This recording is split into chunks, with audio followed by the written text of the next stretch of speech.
잘 오셨습니다. 어느덧 25년 두 번째 주일 저녁입니다. 떡국 맛있게 잘 드셨나요? 새해가 밝은 건 참 좋은데 또 나이를 또 한 살 먹는구나 또 그런 생각이 들기도 합니다. 아이들을 보면서 축복할 때 이렇게 얘기합니다. 우리 너무나 잘 아는 누가복음 2장 52절의 말씀인데요. 아이들을 보면서 하나님, 예수님이 지혜와 키가 자라듯이 우리 아이들도 그렇게 자라게 하옵소서 이렇게 축복하거든요. 또 자녀들은 그렇게 서로 축복했으면 좋겠고요. 우리 어른들도 키 말고 지혜와 마음이 자라길 축복합니다. 우리 시간 서로 떡국 한 그릇 대접하는 것보다 더 귀한 겁니다. 우리 서로 축복해 볼까요? 어떻게 한다고요? 예수님처럼 지혜와 마음이 자라고 사랑 주고받기를 축복합니다. 진심을 다해 축복하셨나요? 진짜죠? 아멘. 네. 축복이 한참입니다. 네. 자, 질문 한 가지 하겠습니다. 여러분은 오늘 무엇을 위해 이곳에 오셨습니까? 무엇을 듣기 위해, 무엇을 보려고 이 시간 여기 앉아 계십니까? 신앙의 연차를 한 해 한 해 더해갈수록 우리는 우리의 믿음을 점검해야 합니다. 나는 무엇을 믿는가? 잘 믿고 있는가? 내가 믿고 있는 방향에 예수님이 계시는가? 우리 이 시간 오늘 말씀을 통해 우리의 믿음을 점검하고 25년 이렇게 마음을 가지고 나아가야겠다, 그런 결단의 시간 되시기를 축복합니다. 아멘. 오늘 본문은 이렇게 시작합니다. 2절에 요한이 옥에서 그리스도께서 하신 일을 듣고 제자들을 보내어 이렇게 말합니다. 여기서 요한은 세례 요한입니다. 현재 세례 요한은 옥에 갇혀 있습니다. 그 이유가 뒤에 14장에 기록되어 있는데요. 14장 3절에 이렇게 되어 있어요. 전에 헤롯이 그 동생 빌립의 아내 헤로디아의 일로 요한을 잡아 결박하여 옥에 가두었으니, 이 내용을 아십니까? 세례 요한은 하나님을 정말 뜨겁게 믿는 사람이었어요. 하나님 외에 두려운 것이 없는 사람이었습니다. 그런데 헤롯 왕이 자신의 동생의 아내를 취하는 것입니다. 그것이 옳은 것은 아니었어요. 그런데 아무도 그 일에 대해서 지적하지 않는데 세례 요한은 얘기하는 것입니다. 당신이 그 여자를 차지한 것이 옳지 않다, 이렇게 말하니 헤롯 왕이 좋았겠습니까? 네, 이 일로 인하여 옥에 가둬진 것입니다. 그런 그가 옥에 갇힌 상황에서 예수님이 하신 일을 듣습니다. 예수님이 많은 사람들을 고치시고 가르치시고 제자들을 부르시고 바람과 바다를 잔잔케 하시고 귀신 들린 사람을 고치신 이야기, 이 이야기를 세례 요한이 옥에서 듣고 있습니다. 그리고 그의 제자들을 보내어서 예수님께 이런 질문을 하는 것입니다. 오실 그이가 당신이오니까? 아니면 우리가 다른 일을 기다리오니까? 그 그이가 누구일까요? 오실 그이, 세 글자로 메시아입니다. 그는 메시아를 기다리던 자였습니다. 오매불망 광야에서 회개하라, 천국이 가까이 왔느니라를 외치면서 메시아가 언제 오나, 오늘 오나, 내일 오나, 매일매일 메시아만을 기다리는 것이 세례 요한과 그의 제자들이었습니다. 자, 근데 그 시대의 사람들은 어떤 메시아를 기다렸을까요? 우리 이사야 61장 1절에서 2절을 함께 읽겠습니다. 함께 61장 1절에서 2절을 함께 읽겠습니다. 제가 읽겠습니다. 잘 들어보세요. 주 여호와의 영이 내게 내리셨으니 이는 여호와께서 내게 기름을 부으사 가난한 자에게 아름다운 소식을 전하게 하려 하심이라. 나를 보내사 마음이 상한 자를 고치며 포로된 자에게 자유를, 갇힌 자에게 노임을 선포하며 여호와의 은혜의 해와 우리 하나님의 보복의 날을 선포하여 모든 슬픈 자를 위로하되. 메시아가 왔을 때 이렇게 할 것이다 기다리고 있는 거예요. 그들이 기다리는 메시아는 로마의 그 압제로부터 우리를 구원해 주시는 것, 갇힌 세례 요한처럼 묶여있는 자들을 풀어주시는 것, 그들이 당한 모든 것을 보복해 주시는 것, 어쩌면 그것을 기다렸는지 모릅니다. 그리하여서 광야에 가서 메시아를 기다리고 혹시 세례 요한이 메시아일까 그를 따라다녔는지도 모릅니다. 그러다가 이제 예수님이 나타나신 것입니다. 분명 예수님이 놀라운 일, 고치고 귀신 내쫓으시고 뭐 엄청나죠. 바다를 건너시고 분명히 알겠는데 진짜 이분이 맞는가 확인하고 싶었던 것입니다. 세례 요한은 자신도 확인하길 원했지만 또 하나 그의 제자들도 직접 보길 원했을지도 모릅니다. 만약 그가 메시아가 맞다면 이제 세례 요한의 때는 끝나고 이제 예수님의 때가 왔기 때문에 이제 나를 따르지 말고 예수님을 따라가야 될 것이야 라는 마음으로 또 보냈는지도 모르겠습니다. 자, 요한의 제자들이 예수님께 묻자 예수님이 이렇게 대답하십니다. 너희가 가서 듣고 보는 것을 요한에게 알리되 맹인이 보며 못 걷는 사람이 걸으며 나병한 자가 깨끗함을 받으며 못 듣는 자가 들으며 죽은 자가 살아나며 가난한 자에게 복음이 전파된다 하라. 아멘. 예수님은 자신이 어떠한 일을 하기 위해 오셨는지 친히 말씀해 주십니다. 무엇을 위해 오셨는가? 보지 못하는 자가 보게 한다는 거예요.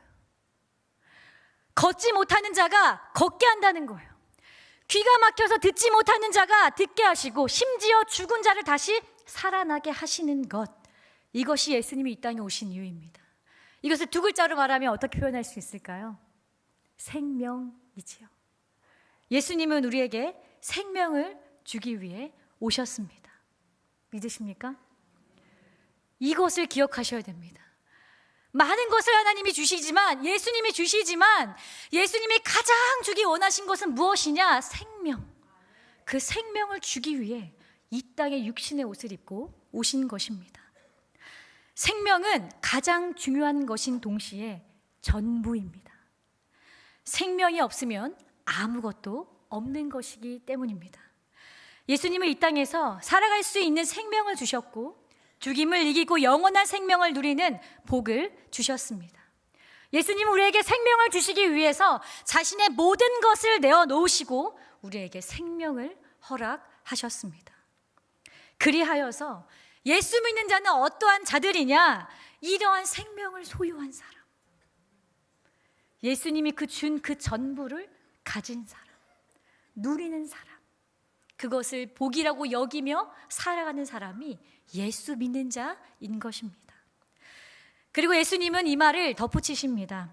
누구든지 나로 말미암아 실족하지 아니하는 자는 복이 있도다 하시니라. 이렇게 생명을 준다, 내가 너에게 생명을 주러 왔다 말씀하시는데 그 뒤에 이렇게 붙이시는 거예요. 실족하지 않는 자는 복이 있도다. 이 말을 하신 이유는 너무 심플합니다. 단순해요. 왜냐? 실족하는 자들이 있기 때문에 실족하지 말라고 하시는 것입니다. 여러분은 예수님을 믿으며 살아가면서 그런 적 없으십니까? 분명히 나에게 예수님이 생명을 주셨고 예수님 이 세상을 다스리시고 또 모든 것을 하실 수 있는 분인데 뭔가 나랑은, 그죠? 나는 왜 여전히 힘이 없는 것 같을까? 그런 생각을 너무나 많이 하면서 우리가 살아가지요. 자, 요한의 제자들을 보내고 예수님이 다시 제자들에게 질문하십니다. 자, 우리 7절에서 9절 함께 읽겠습니다. 7절에서 9절. 자, 함께 읽겠습니다. 시작. 너희가 무엇을 보려고 광야에 나갔더냐? 어디를 보시는 거죠?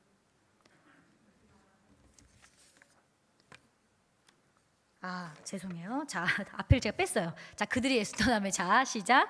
그들이 떠나매 예수께서 무리에게 요한에 대하여 말씀하시되 너희가 무엇을 보려고 광야에 나갔더냐?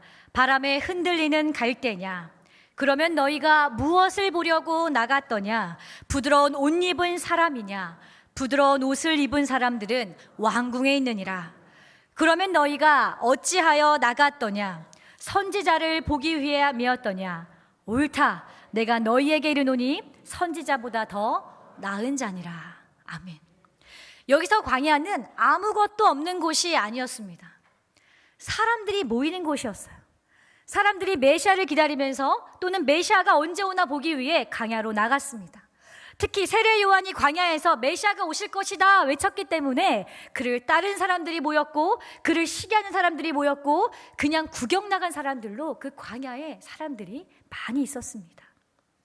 그런 광야에 너희는 무엇을 보려고 나갔더냐라고 예수님이 지금 물으시는 것입니다. 너희가 무엇을 보려고, 오늘 설교 제목이기도 한데요, 3번이나 물으십니다. 그렇죠? 성경을 볼 때 반복되는 것은 굉장히 중요합니다. 자, 첫 번째로, 자, 너희가 무엇을 보려고 나갔더냐? 바람에 흔들리는 갈대냐?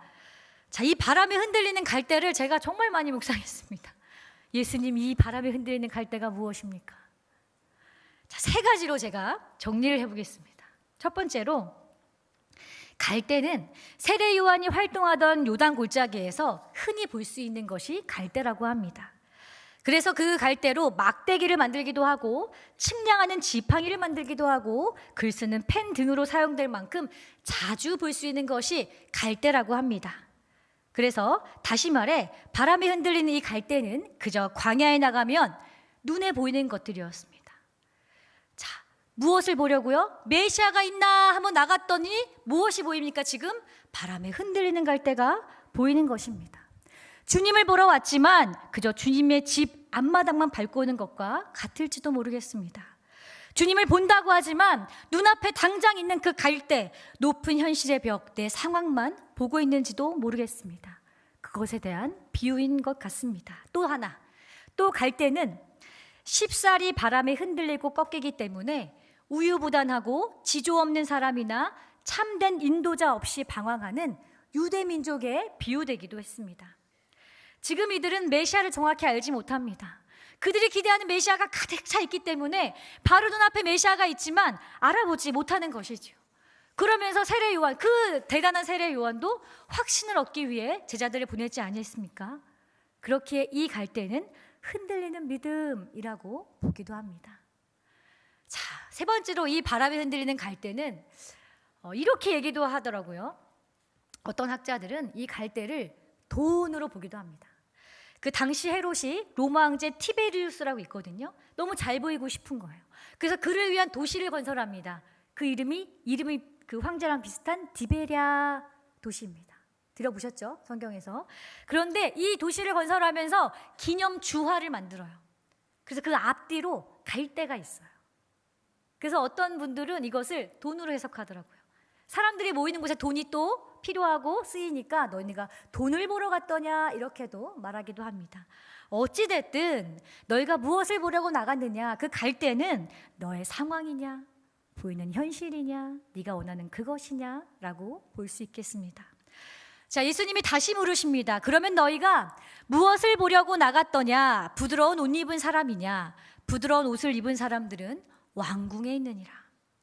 부드러운 옷을 입은 자는 왕궁에 있습니다. 광야에 있지 않지요. 이 부드러운 옷 입은 사람들은 왕궁의 권력자들입니다. 앞에서도 말했지만 그들은 힘이 있는 무언가를 원했습니다. 만약 힘이 있어 그들을 도와주기만 한다면 진짜 메시아든 아니든 상관없이 그를 따랐을지도 모릅니다. 지금의 시대라면 우리에게 이렇게 물으시는 건지도 모르겠습니다. 너희가 무엇을 보려고 나에게 왔더냐? 내가 너희가 원하는 그 힘을 줄 거라고 생각했더냐? 너희가 원하는 잘 먹고 잘 살기 위해서였느냐? 라고 말합니다. 자, 세 번째로 한 번 더 물으십니다. 너희가 어찌하여 나갔더냐? 선지자를 보기 위함이었더냐? 옳다. 내가 너희에게 이르노니 선지자보다 더 나은 자니라. 광야에 나간 이유는 선지자를 만나러 간 것이 맞습니다. 그치요? 그 광야에 누가 있었지요? 어떤 선지자가 있었지요? 세례 요한이 있었습니다. 자, 이들은 정말로 원했던 그렇지 않던 메시아를 보러 간 것입니다. 자, 그러나 우리는 너무나 잘 알고 있습니다. 예수님은 실제로 왕이셨지만 왕궁으로 오지 아니하시고 가장 낮은 곳으로 오셨습니다. 선지자 메시아를 보러 나갔지만 그들이 원하는 메시아는 보이지 않았을지도 모릅니다. 예수님이 이 마지막에 말씀하신 선지자를 보기 위해 나갔던 것이냐? 그래, 너희가 선지자 곧 그들이 말하는 메시아를 보러 간 것을 기억하라. 그것이 옳다. 그것이 맞다. 라고 말씀하시는 것입니다. 이 질문을 오늘 우리 스스로에게도 물었으면 좋겠습니다. 여러분은 무엇을 보려고 예수님께 나아가십니까? 앞에서도 말씀드렸지만 예수님이 우리에게 주신 것은 무엇이지요? 생명입니다. 우리는 많은 생각을 가지고 예수님께 나아가지만 구약에서부터 계속해서 나왔던 그 메시아에 대한 설명들, 메시아가 올 것이다, 메시아가 올 것이다. 그리고 드디어 만난 그 메시아는 우리에게 생명을 주러 오신 분인 것입니다. 그런데 우리는 이 사실을 너무나 잘 알지만 때론 잊고 사는 것 같습니다. 전부를 가진 자인데 우리는 때로 아무것도 가지지 못한 자처럼 살 때가 많습니다. 주님 한 분만으로 만족한다고 하지만 내 뜻대로 되어지지 않을 때, 내가 생각한 대로 하나님이 움직여주지 않을 때 우린 실족합니다. 인생을 살면서 참 어려운 게요, 이 땅에서 열심히 살고 있어요. 열심히 살아야 되죠, 그렇죠? 열심히 살면서 하늘을 계속 봐야 되는 게 참 쉽지 않은 것 같습니다. 그냥 주님 만나면 하나님 나라에서 누리면 참 편할 텐데 우리가 아직 이 땅에 발붙이고 있지요. 이 땅에선 또 우리가 열심히 살아야 됩니다. 해야 할 일들이 너무나 많이 있습니다. 공부도 해야 되고, 좋은 대학도 가야 되고, 결혼도 해야 되고, 직장도 다녀야 되고, 자녀도 잘 키워야 되고, 이 땅에 과업이 너무나 많아서 나에게 주신 그 생명을 내가 기억하고 있다가도 그 과업을 보다가 정신없이 쫓아가다 보니까 나에게 주어진 생명을 누리기는커녕 그것을 쫓아가다 또 지쳐서 주님께 오고, 또 쫓아가다 너무 힘들어요, 또 주님께 오고, 이것을 반복하는지도 모르겠습니다. 또 열심히 살다 보니 또 관계가 틀어지니 또 하나님 어떻게 합니까?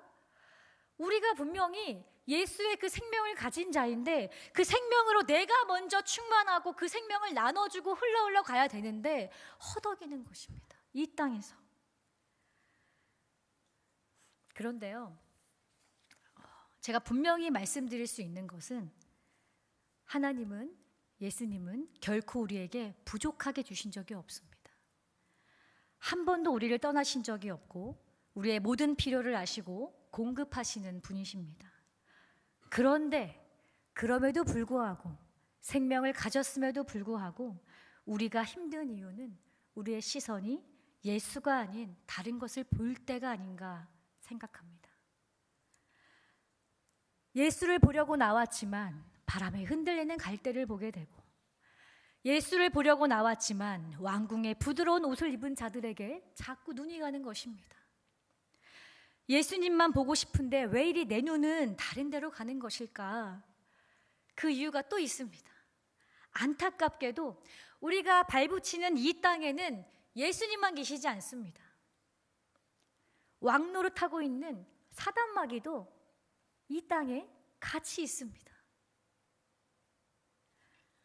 마귀는 누구입니까? 실제로 마귀는 하나님과 우리 사이를 중간에서 비방하고 모략하고 이간질하는 게 마귀입니다. 우리 욥기를 보면 아시지요? 하나님께는 사람을 송사하여서 막 문책해하고, 얘 별로지 않습니까? 이렇게 얘기하고, 사람에게는 하나님을 비방하게 합니다. 또한 거짓과 위선의 벽으로 하나님의 말씀을 의심하고 불순종하게 하고, 사람이 하나님과 가까워지는 것을 시기하여 어떻게 하면 멀리 떨어뜨려 놓을까를 끊임없이 연구하고 우리보다 더 부지런히 돌아다니는 것이 마귀입니다. 그런데 마귀가 제일 잘하는 것이 무엇인지 압니까? 바로 생명이 없는 것을 생명인 것처럼 여기게 하는 것이 마귀가 가장 잘하는 것입니다. 예수님도 이 시험을 당하셨습니다. 우리 예수님이 받은 시험 3가지를 우리 청년들 또 중고등부 친구들도 잘 알 것입니다. 첫 번째 시험에 이렇게 말을 하죠. 만일 네가 하나님의 아들이라면 돌을 떡덩이로 바꿔라. 사랑하는 여러분, 돌은 돌입니다. 그렇죠? 돌은 생명이 없습니다. 가짜인 것을 진짜처럼 만들어 봐라 말하는 것입니다. 그런데 예수님 분명히 말씀하시지요. 사람은 떡으로만 살 것이 아니요 하나님의 입으로부터 나오는 모든 말씀으로 살 것이라. 떡이 육을 살리는 것 같지만 사람을 살리는 것은 하나님으로부터 나옵니다. 먹이시고 입히시는 것은 하나님이 친히 하시는 것이고, 그분으로부터 나오는 것이지 마귀가 내어놓는 그 돌, 그 떡이 아닌 것입니다. 둘째로 이렇게 마귀가 예수님을 시험하지요. 내가 만일 하나님의 아들이어든 성전 꼭대기에서 뛰어내리라. 그가 너를 위하여 사자들을 보내 너를 받들어 발이 돌에 부딪히지 않게 하리라. 뛰어내려봐. 천군 천사가 널 도와주겠지. 도와주나 안 도와주나 지켜봐라 시험하시는 것입니다. 사실 마귀가 예수님에게 이 말을 한 것은 그리스도에게 십자가 없이 손쉬운 방법으로 구원할 것을 요구한 것입니다. 너 힘 있잖아. 그 힘으로 다스려봐. 그렇게 이야기하고 있는 것입니다. 그러나 우리는 너무나 잘 알고 있지요. 이 세상에 하나님이신 그 예수님이 이 땅에 오셔서 우리에게 생명 주기 위해 십자가로 가신 것을 우리가 너무나 잘 알고 있습니다. 예수님은 하나님께 순종하여 가장 위대한 분이 가장 겸손한 자리, 비참한 자리로 가신 것입니다. 사탄은 유혹합니다. 그러나 예수님은 넓은 문으로 가지 않으셨습니다. 예수님을 따라가는 길은 좁은 길, 좁은 문인 것입니다. 세 번째로 마귀는 또 시험하지요. 이번엔 어떻게 시험이 가냐면 처음엔 땅에서 얘기합니다. 그리고 그 다음에는 성전 꼭대기에서 시험하고요. 더 올라가요. 지극히 높은 산으로 점점 올라갑니다. 그리고 천하만국과 그 영광을 보여 만일 내게 엎드려 경배하면 이 모든 것을 내게 주리라 하고 시험합니다. 천하만국과 그 영광, 여러분 멋지지 않습니까? 우리가 부러워하는 것들이지 않습니까?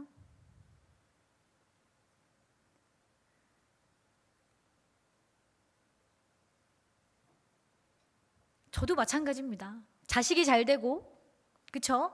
좀 더 편안하게 살고 사람들이 인정해주고 그렇게 살아가는 것, 우리 그리스도인들도 원할 수 있습니다.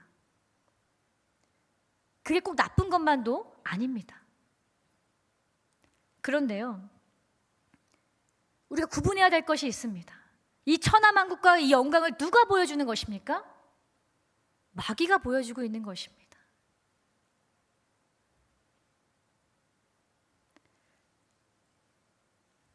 우리는 때로 마귀가 보여주는 것들에 마음이 갈 때가 참 많이 있습니다. 세상이 보여주는 그 힘과 권력에 눈이 멀어서 세상의 논리를 따라가고, 아주 쉬운 예로 요즘엔 이런 잠바를 입어. 그럼 그 잠바를 입어야 내가 세상의 중심이 되는 것 같고, 요즘엔 부모님이 무슨 차를 타는지 애들이 차를 봐요. 너네 아빠 이런 차를 타더라. 그러면 자식도 어디 가서 또 우리 자식도 위축되는 거 싫으니까 그래서 괴로워합니다. 우리 실생활에서 그렇지 않습니까? 많은 순간순간 세상이 정해놓은 것에 보면서 우리는 왜 가지지 못하였을까? 우리는 왜 더 높은 곳에 있지 못했을까? 그렇게 속상한 마음에 운 적도 있었을 것입니다. 그러나 기억하십시오. 마귀가 주는 그 모든 것엔 생명이 없습니다. 죽음으로 이끌고 가는 것입니다. 한 친구가 있습니다. 이 친구는 누구나 아는 좋은 대학을 갔습니다. 얼마나 기쁜 거였겠어요. 좋은 대학 가면 좋지요. 근데 그 아이가 복수 전공을 이제 하면서 철학에 빠진 겁니다. 그냥 철학을 머리로만 공부하면 참 좋은데 이 아이가 철학에 빠지면서 예수님을 부인하기 시작합니다. 하나님은 없다라고 하는 것입니다. 좋은 대학 가서 온 가족이 기뻐하고 축하했는데 이 엄마는 눈물로 이 아이를 위해 기도해 달라고 이야기하는 것입니다. 얼마나 마음 아픈 이야기입니까? 다 가졌으나 예수가 없으면 생명이 없는 것입니다. 또 한 친구가 있습니다. 이 친구는 하나님이 계시다는 걸 알지만 큰 믿음이 없는 친구였습니다. 대학을 떨어지고 또 재수를 또 했어요. 근데 이 친구 엄마가 또 저에게 기도 부탁을 했습니다. 남편과 아이가 믿음이 없는데 이번에 합격을 하면 교회 간다고 하는 거예요, 남편이. 어떻게 기도를 해야 되나? 어떻게 됐을까요? 삼수를 하기로 했습니다. 실패한 걸까요? 제가 이 아이를 만나서 이렇게 이야기했습니다. 너의 삼수를 너무나 축복한다. 넌 절대 실패하지 않았어. 네가 하나님 안에 있으면 이 시간이 너에게 가장 축복된 시간이 될 거야. 이렇게 정말로 축복해주고 올리브영 카드 쿠폰을 보냈습니다. 같이 보내야죠. 근데 오늘 연락이 왔습니다. 삼수를 하니까 이제 재수학원 안 다니고 교회를 가기로 한 것입니다. 아멘. 이 친구는 무엇을 얻었습니까? 가장 귀한 생명을 얻은 것입니다. 성경의 부자 이야기와 거지 나사로가 아시지요? 이 땅에 살면서 부자는 떵떵거리며 삽니다. 이 거지 나사로는 그가 흘린 것들을 주워 먹으며 삽니다. 그러나 어떻게 되지요? 그 뒤를 우리가 알고 있지요. 그 마지막 날에 그 때가 와서 부자는 지옥에 가고 거지 나사로는 하나님 아브라함 품에서 평안을 누리는 것입니다. 참 이 비유를 보면 거지까지는 좀 그렇지 않습니까? 그런데요, 우리가 어떤 마음으로 예수를 믿어야 하는가? 내가 그 어떠한 상황에 처할지라도 내가 예수를 선택하겠습니다. 그것이 예수 믿는 자들인 것입니다. 중간은 없습니다. 하나님과 재물을 절대로 겸하여 섬길 수가 없습니다. 돈을 사랑함이 일만하게 뿌리인 것입니다. 바리새인들도 예배를 그렇게 드렸지만 성경에 돈을 사랑하는 자요 써 있습니다.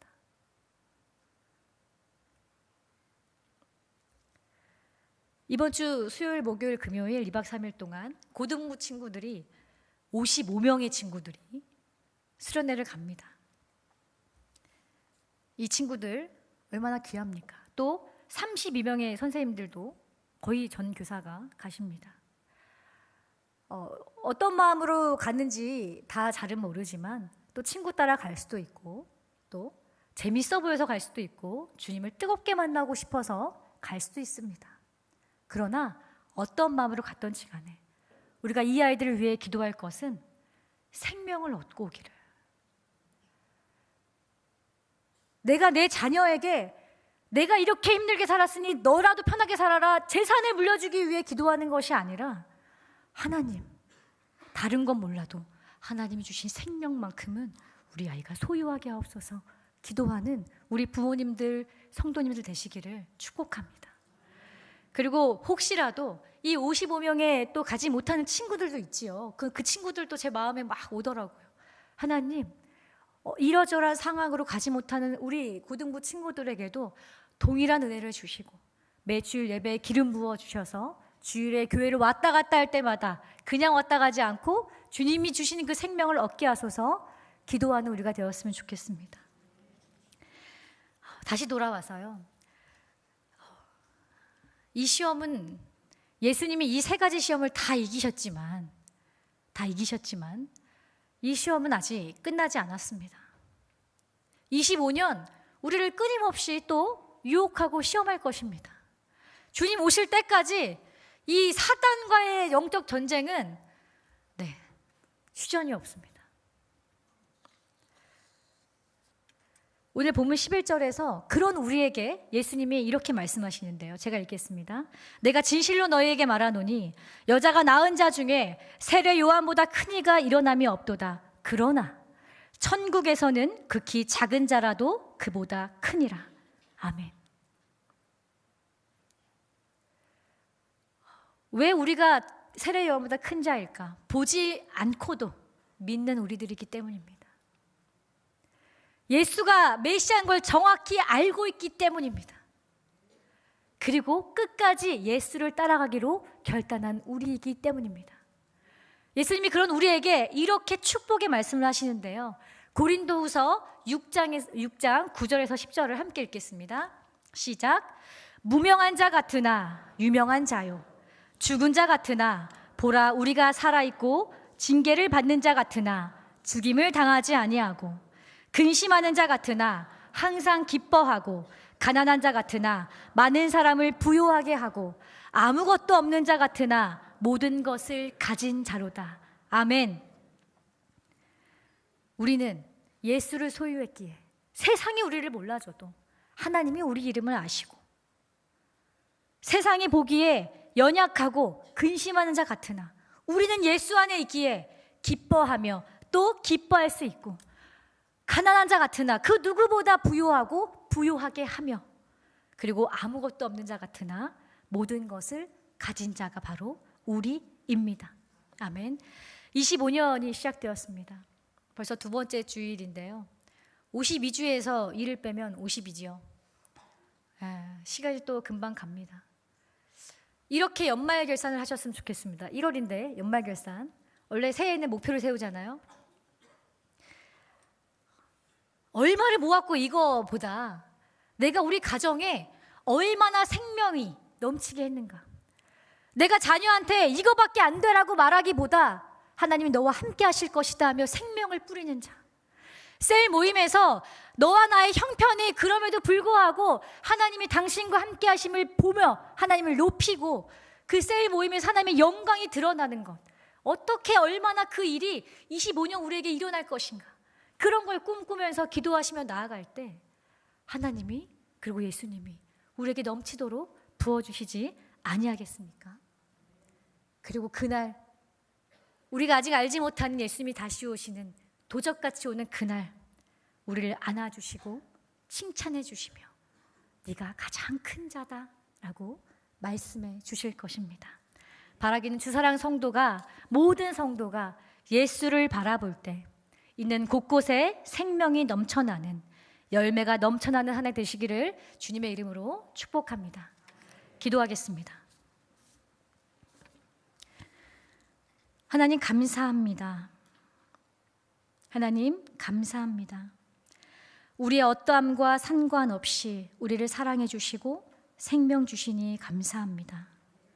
때로 우리는 연약하여 눈에 보이는 것에 우리의 욕망으로 인해 실족할 때가 있으나 주님 그대로 두지 아니하시고 또다시 주님 보라 하시니, 주님 보게 하시니 그것 또한 감사합니다.